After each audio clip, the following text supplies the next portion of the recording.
Welcome to మన news. వార్తలు చదువుతుంది సుమలత. హుజూర్ నగర్ నియోజకవర్గంలో మంత్రి ఉత్తమ్ కుమార్ రెడ్డి సుడిగాలి పర్యటన. హుజూర్ నగర్ నియోజకవర్గ పరిధిలోని R&B పంచాయతీరాజ్ రహదారులకు మహర్దశ పట్టింది. అధికారంలోకి వచ్చిందే తడవుగా స్థానిక శాసనసభ్యులు, రాష్ట్ర నీటిపారుదల, పౌర సరఫరాల శాఖ మంత్రి కెప్టెన్ ఎన్ ఉత్తమ్ కుమార్ రెడ్డి రహదారుల నిర్మాణాలకు పెద్ద ఎత్తున నిధులు మంజూరు చేయించిన విషయం విదితమే. ఇది రైతు పక్షపాత ప్రభుత్వమని, రైతాంగం సంక్షేమం కోసం ప్రభుత్వం మహానిశలు పాటు పడుతుందని రాష్ట్ర నీటిపారుదల, పౌర సరఫరాల శాఖ మంత్రి కెప్టెన్ ఎన్ ఉత్తమ్ కుమార్ రెడ్డి తేల్చి చెప్పారు.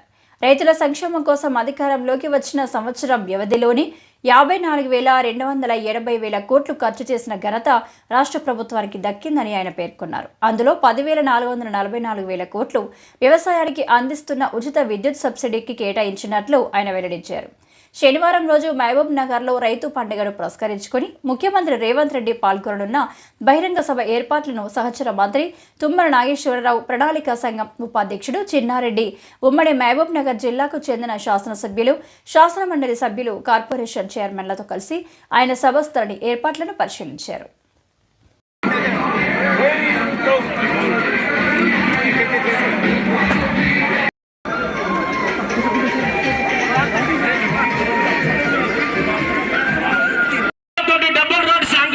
శంకుస్థాపన కార్యక్రమానికి విచ్చేసినటువంటి రాష్ట్ర భారీ నీటిపారుదల శాఖ మంత్రి వర్యులు మరియు గాడేపల్లి మండలం, పాలకీడు మండలం, మఠంపల్లి మండలాల ప్రజల పంటకి రైతు భరోసా ఇవ్వబోతున్నాము.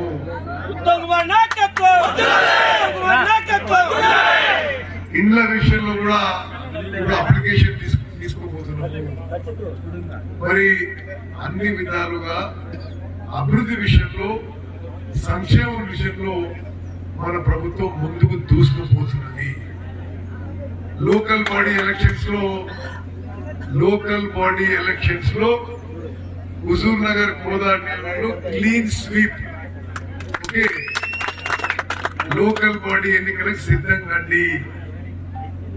జనవరి, ఫిబ్రవరి మాసాల్లో లోకల్ బాడీ ఎన్నికలు ఉంటాయి, సిద్ధంగా అండి. మరి అందరం కలిసి మన ప్రాంతంలో లోకల్ బాడీ ఎలక్షన్స్ లో క్లీన్ స్వీప్ 100% విజయాలు వచ్చే విధంగా ముందుకు పోదాము. మీ అందరినీ కలవడం ఎప్పుడు నాకు చాలా సంతోషం. ఒక మాట నేను ప్రతిసారి అంట, నా అదృష్టంగా భావిస్తున్నా. 7 సార్ల వరుసగా తెలంగాణ రాష్ట్రంలో రికార్డు, 7 సార్ల వరుసగా ఒకే ప్రాంతం నుంచి గెలిచిన ఏకైక వ్యక్తి మీ ఉత్తమన్న.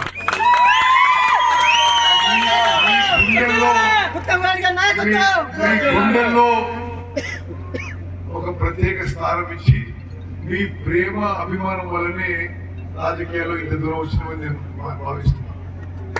మీకు ఎల్లప్పుడూ కృతజ్ఞత ఉంటా. మీ జీవితాల్లో వెలుగులు నిండేటట్టుగా నిరంతరం ప్రయత్నం చేస్తా.